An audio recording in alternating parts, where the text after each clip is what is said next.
Hi అండి. అందరికీ నమస్కారం. బాగున్నారండి? మేము కూడా చాలా బాగున్నాము. ఈరోజు వీడియోలో అయితే నేను మునగాకు పప్పు అయితే చేశానండి. ఎలా చేశాననేది చూపిస్తున్నాను.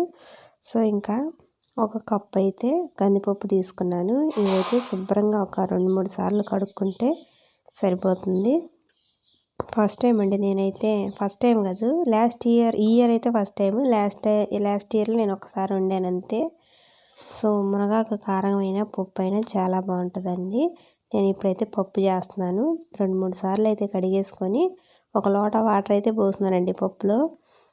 కుక్కర్లో పెట్టుకుంటే వెంటనే అయిపోద్ది, కానీ కుక్కర్ కొద్దిగా పాడైందండి. అందుకే నేను మామూలు ప్యాన్లో అయితే పెట్టేస్తున్నాను. కుక్కర్లో అయితే అన్నీ కలిపేసుకొని పెట్టేసుకోవచ్చు, వెంటనే అయిపోయిద్ది. ఇంక నేను ప్యాన్లో కాబట్టి ఇది ఉడకాలంటే ఇందులో కాస్త ఆయిల్ వేస్తున్నాను. వెంటనే ఉడికిద్ది, బాగుంటుంది. అంటే ఎక్కువ టైం పట్టదు ఉడకడానికి ఆయిల్ వేయడం వల్ల. అందుకని చెప్పేసి కొద్దిగా అయితే ఆయిల్ వేసాను. ఇందులోకి అయితే ఒక టమాటాను, 2 పచ్చిమిరపకాయలు, ఒక ఉల్లిపాయ, కొత్తిమీర, కొంచెం అయితే చింతపండు కొద్దిగాను, ఇంకా కరివేపాకులు అయితే తీసుకున్నాను. మా ఇంటి దగ్గర మునగాకు చెట్లు ఉన్నాయండి. మునగ చెట్లు ఉండటం వల్ల నేను ఇంకా ఫ్రెష్ది వెంటనే కోసేసుకున్నాను. చాలా అయితే ఫ్రెష్గాని చాలా బాగుంది. లేత ఆకులు కోసానండి, మరీ ముదిరిపోయినట్టు కాకుండా లేత అయితే బాగున్నాయి. సో, నేను ఇంక ఇట్లా ఆకులు అయితే కోసేసుకుంటున్నాను. కూర మొత్తానికి ఇన్ని సరిపోతుంది, ఎందుకంటే మనం చూస్తానికి ఎక్కువగా ఉన్నట్టుంది, కానీ ఆకులు ఉడికిన తర్వాత కొద్దిగా అవుతుంది. సో, కొద్దిగా ఒక కప్పు కాబట్టి మనకి ఈ ఆకులు నేను కోసే అన్ని సరిపోతుంది. ఆకులు చూడండి ఎంత ఫ్రెష్గానే ఎంత బాగున్నాయో, కొయ్యంగానే ముడుచుకుపోతున్నాయి. సో, ఇవైతే కాళ్ళు ఏమి లేకుండా శుభ్రంగా ఆకులు వట్టికే దూసుకొని కడుక్కోవడమే. కిన్నైతే కోసుకొచ్చానండి, అన్నీ లేతవి కోసుకొచ్చాను. నేనైతే ముదిరితే అక్కడక్కడ ఉన్నాయిలే, అవి అయితే తీసేసాను. కొద్దిగా ముదిరిగా అనిపించిన ఆకులు అయితే తీసేసానండి. సో, ఆల్మోస్ట్ మొత్తం ఆకులైతే నేను తీసేసాను. కాడలు ఏమి లేకుండా మొత్తం ఇవైతే కోసేసాను. ఆకులైతే ఇట్లా దూస్తే వచ్చేసి ఈజీగానే. అడుగున ఏదైనా చిన్న చిన్న కాడలు ఉంటే అవి తీసేసుకోవచ్చు. లాస్ట్ ఇయర్ ఒకసారి చేశానండి, పప్పు చేశాను. అప్పుడు కూడా చాలా బాగుంది. చేదు అట్లా ఏం ఉండదు, చాలా బాగుంటుంది. మనకు చేదు అంటే కొంతమంది అంటారు చేదని, కానీ చేదు ఏమి ఉండదు. కొద్దిగా నిమ్మకాయ కానీ చింతపండు ఎక్కువ వేసుకోవటం కానీ చేస్తే బాగుంటుంది. కొంతమంది నిమ్మకాయతోనే చేసుకుంటారు అచ్చం. నేనైతే ఇప్పుడు చింతపండుతోనే చేస్తున్నానండి. పప్పు అయితే కొద్దిగా ఉడికింది, ఒక 80%. మళ్ళీ కొంత వాటర్ పోసి ఇంకొక 5 నిమిషాలు అట్లా ఉడికిన తర్వాత ఇంక ఇవైతే మునగాకైతే ముందర వేసేస్తాను. ఇవన్నీ ఇట్లా దూసేసానండి ఆకులు. ఇందులో కొద్దిగా వాటర్ పోసి ఒక 2 సార్లు ఇట్లా కడుక్కుంటే సరిపోతుంది. ఇది చూడండి, వాటర్ ప్రూఫ్ లాగా వాటర్లో అయితే తినగట్లేదు, ఇవి చేతికి అంటుకుంటున్నాయి. వాటరే అంటుకోవట్లేదు అసలు, ఈ ఆకులకి భలే ఉన్నాయి అసలు. సో, ఇంక ఇవన్నీ అయితే ఇట్లా కడుక్కొని డైరెక్ట్గా తీసుకెళ్ళి పప్పులో పెట్టేయడమే ఉడకంగానే. వాటర్లో అసలు ఇట్లా ముంచుతుంటే మునగట్లేదు, చేతికి అంటుకుపోతున్నాయి.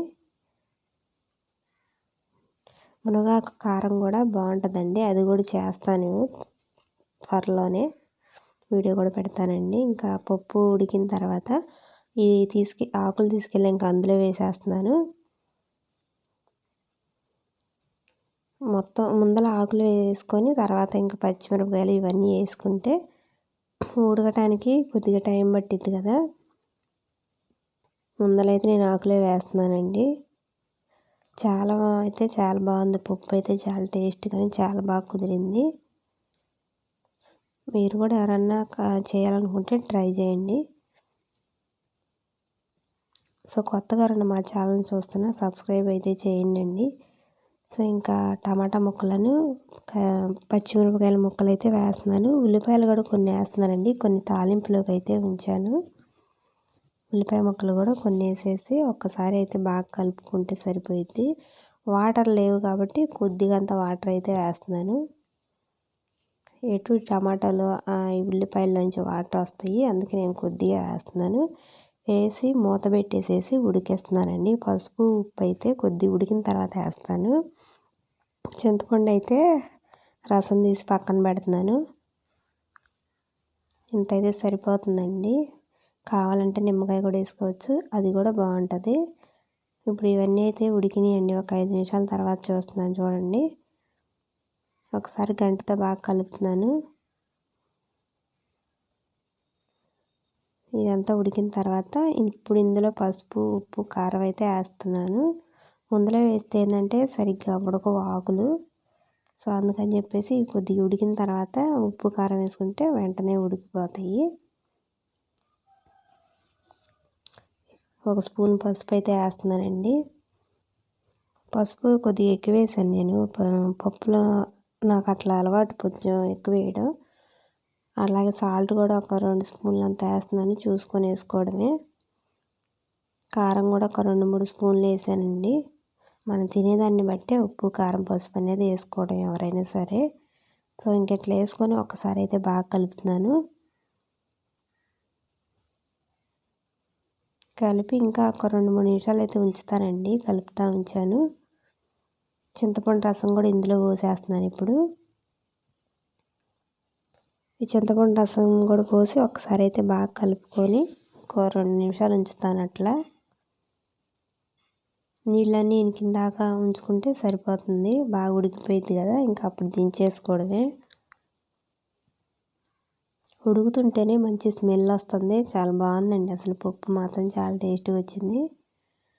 సో చూడండి, పప్పు అయితే ఉడికిపోయింది ఆల్మోస్ట్. ఇంకోసారి బాగా కలుపుతున్నాను. ఇంకొక నిమిషం అట్లా ఉంచి అయితే దించేస్తానండి. ఇంక ఇప్పుడైతే తెచ్చి పక్కన పెట్టాను. ఇంక ఇప్పుడు ఇదైతే రుబ్బేయడమే.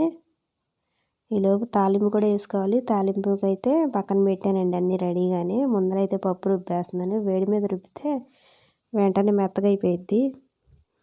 సో ఇంకా పప్పు అంతా రుబ్బేసేస్తున్నాను. మెత్తగానే బాగా ఉడికిందండి. టేస్ట్ బాగుంది, స్మెల్ కూడా అదిరిపోతుంది అసలు. ఇందులోకి వడియాలు కానీ కోడిగుడ్డట్టు కానీ వేసుకుంటే ఇంకా చాలా బాగుంటుంది. నేనైతే వడియాలు చేశాను. సో ఇంకా ప్యాన్ పెట్టి అయితే ఇప్పుడు తాలింపు వేస్తున్నానండి. కొద్దిగా అయితే ఆయిల్ వేసాను. ఆల్రెడీ ఇందాక ఉడకడానికి కూడా కొద్దిగా వేసాకండి కూరలో, అందుకని ఇప్పుడు నేను కొద్దిగా వేసాను. కొద్దిగా ఆయిల్ వేసి ఇందులో అయితే తాలింపు గింజలు, కొంచెం అయితే జీలకర్ర కూడా వేస్తున్నాను. కొంచెం ఈ చిటపటలాడిందాక ఉంటే సరిపోతుంది.